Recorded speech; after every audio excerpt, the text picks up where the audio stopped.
하나님 말씀 열왕기상 15장 33절에서 16장 14절까지 말씀입니다. 열왕기상 15장 33절에서 16장 14절까지 말씀을 교독해서 읽도록 하겠습니다. 유다의 아사 왕 셋째 해에 아히야의 아들 바하사가 디르사에서 모든 이스라엘의 왕이 되어 24년 동안 다스리니라. 여호와 보시기에 악을 행하되 여로보암의 길로 행하며 그가 이스라엘에게 범하게 한 그 죄 중에 행하였더라. 여호와의 말씀이 하나니의 아들 예후에게 임하여 바하사를 꾸짖어 이르시되 내가 너를 티끌에서 들어 내 백성 이스라엘 위에 주권자가 되게 하였거늘 내가 여로보암의 길로 행하며 내 백성 이스라엘에게 범죄하게 하여 그들의 죄로 나를 노엽게 하였은즉 내가 너 바하사와 내 집을 쓸어버려 내 집이 느밧의 아들 여로보암의 집같이 되게 하리니 바하사에게 속한 자가 성읍에서 죽은즉 개가 먹고 그에게 속한 자가 들에서 죽은즉 공중의 새가 먹으리라 하셨더라. 바하사의 남은 사적과 행한 모든 일과 권세는 이스라엘 왕 역대 지략에 기록되지 아니하였느냐. 바하사가 그의 조상들과 함께 잠에 디르사에 장사되고 그의 아들 엘라가 대신하여 왕이 되니라. 여호와의 말씀이 하나니의 아들 선지자 예후에게도 임하사 바하사와 그의 집을 꾸짖으심은 그가 여로보암의 집과 같이 여호와 보시기에 모든 악을 행하며 그의 손의 행위로 여호와를 노엽게 하였음이며 또 그의 집을 쳤음이더라. 유다의 아사 왕 제26년에 바하사의 아들 엘라가 디르사에서 이스라엘의 왕이 되어 2년 동안 그 왕위에 있으니라. 엘라가 디르사에 있어 왕국 맡은 자 아르사의 집에서 마시고 취할 때에 그 신하 곧 병거 절반을 통솔한 지휘관 시므리가 왕을 모반하여 시므리가 들어가서 그를 쳐 죽이고 그를 대신하여 왕이 되니 곧 유다의 아사 왕 제27년이라. 시므리가 왕이 되어 왕위에 오를 때에 바하사의 온 집안 사람들을 죽이되 남자는 그의 친족이든지 그의 친구든지 한 사람도 남기지 아니하고 바하사의 온 집을 멸하였는데 선지자 예후를 통하여 바하사를 꾸짖어 하신 여호와의 말씀같이 되었으니 이는 바하사의 모든 죄와 그의 아들 엘라의 죄 때문이라. 그들이 범죄하고 또 이스라엘에게 범죄하게 하여 그들의 헛된 것들로 이스라엘의 하나님 여호와를 노하시게 하였더라. 엘라의 남은 사적과 행한 모든 일은 이스라엘 왕 역대 지략에 기록되지 아니하였느냐. 아멘. 여러분 우리는 열왕기서의 말씀을 쭉 읽다 보면은 하나님께서 왕을 평가하시는 기준이 굉장히 명확하고 독특하다라는 것을 기억을 할 수 있습니다. 우리는 그 왕이 어떤 영토를 확장하고 그 나라의 경제를 얼마나 부흥시켰는지에 따라서 그 왕과 또 리더십에 대한 평가를 다르게 할 때가 있습니다. 그런데 하나님께서 왕을 평가하는 기준은 우리와 조금 다르죠. 딱 하나의 기준으로 가지고 그 왕의 긍정적인 부분과 부정적인 부분들을 다루고 계십니다.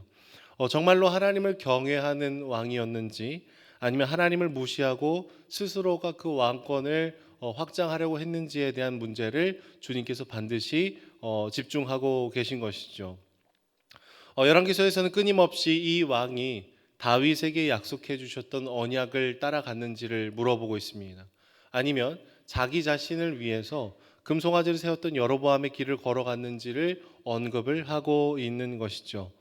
특별히 오늘 우리가 읽은 본문의 왕들은 여로보암의 길을 벗어나지 못했고 스스로를 파괴하고 비참하게 만드는 죄악의 길에 머물렀다라는 것을 볼 수 있습니다. 여로보암의 아들 나답을 살인하면서 새로운 왕조를 열어간 바하사는요 무려 24년 동안 이 이스라엘 백성들을 다스리게 됩니다. 그런데 그는 이 여로보암의 왕조를 멸망시켰음에도 불구하고 그가 만들어 놓았던 자기중심적인 예배, 즉 금송아지를 베델과 단에 놓고 자기 멋대로 제사장을 세우는 이 일들을 멈추지 않았습니다. 그대로 잘못된 악습을, 죄를, 우상을 추구하고 있었던 것이죠. 그래서 여호와께서 보시기에 여전히 악을 행했고 여로보암의 길을 걸어가고 있었다라는 평가를 하고 있습니다. 여로보암이나 바하사나 하나님께서 그 마음의 중심에 서 있지 않았던 것이죠. 자기 자신이 너무 소중해서 하나님은 온데간데 없는 그런 마음, 그 같은 길에서 이 왕들이 서 있다라는 것입니다. 결국에는 새로운 왕조가 들어왔음에도 불구하고 그들은 새롭지 않은 길에서 서로 마주합니다. 오늘 말씀에 하나님께서 예후를 통해서 바하사를 꾸짖는 내용이 나타나죠. 이렇게 얘기합니다. 너를 이스라엘의 주권자가 되게 하신 분이 하나님이시거늘 어찌 여로보암의 길로 행하고 이스라엘 백성들에게 계속 범죄하게 만드냐. 하나님이 너의 집을 쓸어버려서 여로보암과 똑같은 결말에 이르게 만들 것이다라는 이 심판의 메시지를 주님께서 주게 되시죠. 여러분, 사람은요 살아오던 대로 살아가고 싶어하는 관성의 법칙이 있는 것 같습니다. 그래서 여로보암의 길을 떠나고 다시금 하나님께서 기뻐하시는 길로 우리가 돌아가기 위해서는 우리가 생각하는 것보다 더 큰 결단과 기도와 그리고 하나님의 말씀에 순종하면서 따라오는 내 삶이 흔들려도 괜찮다라는 이 부르심에 적극적으로 들어가야 될 때가 있다라는 것이죠. 하나님의 말씀을 읽고 또 설교를 듣고 또 말씀을 묵상하는 가운데 하나님, 내가 정말로 주님의 말씀에 순종하고 싶습니다. 만약에 순종을 해야 된다면 그래서 내 삶에 변경해야 되는 게 많고 내 삶이 흔들릴 것 같은 불안함이 있다 할지라도 주님의 실제 하심을 믿고 고백하고 따라가겠다라는 그 결단이 있어야지 우리가 익숙한 죄의 길에서 벗어나서 새로운 길, 바른 길로 걸어올 수 있다라는 것이죠.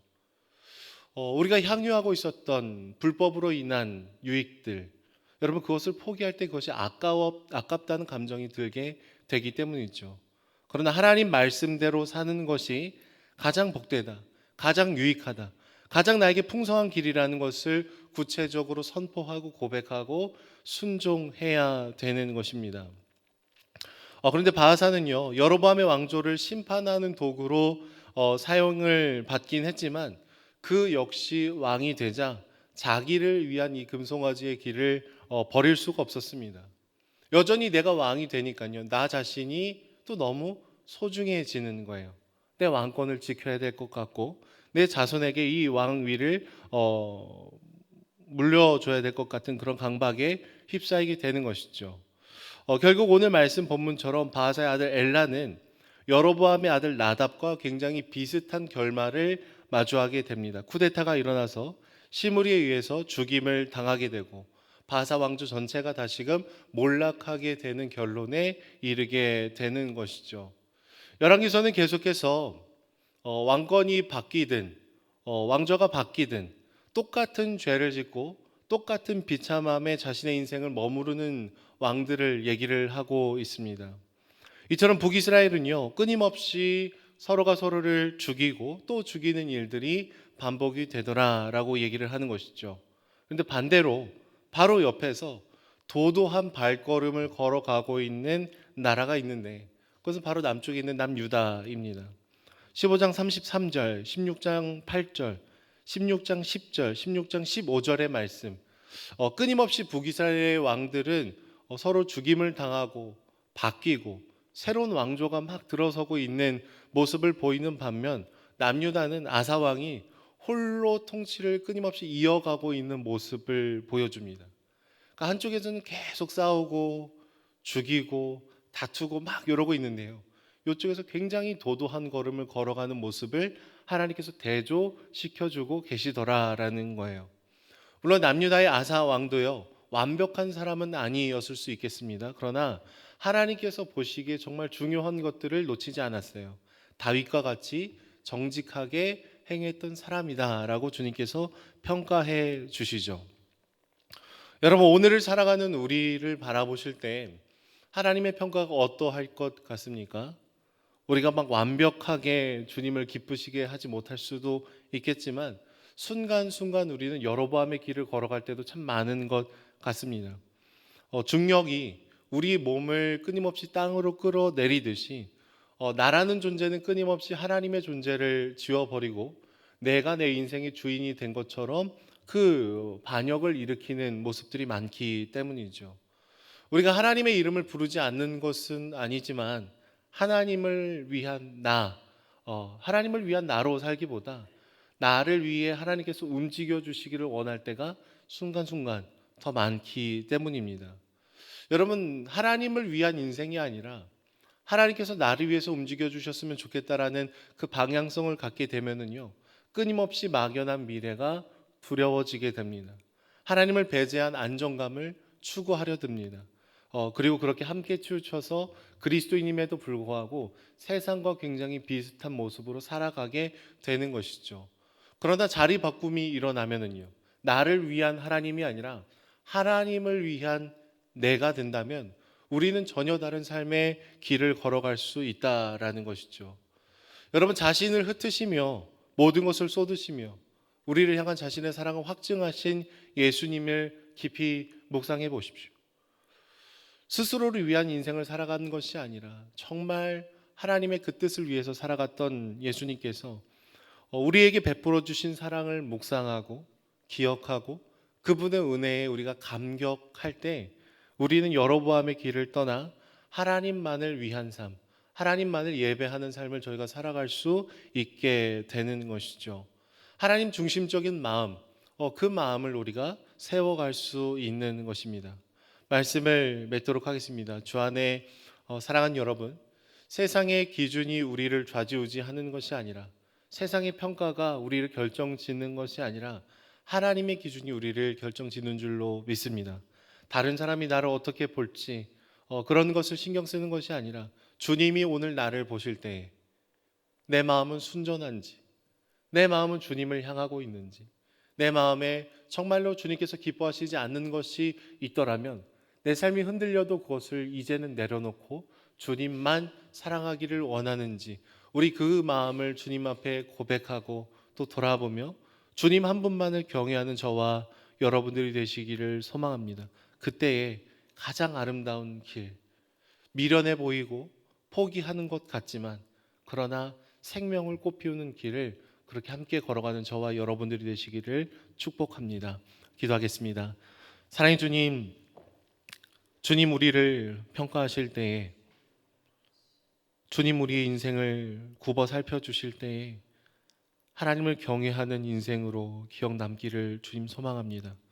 매 순간 매 순간 우리의 호흡이 들어오고 나갈 때마다 내가 중심이 되기가 너무나 쉬운 존재임을 주께 고백하며, 그러나 이 모양인 우리의 모습에도 불구하고 우리 위해서 모든 것을 쏟으시고 사랑으로 우리의 존귀함을 증거하여 주시니 주님 감사합니다.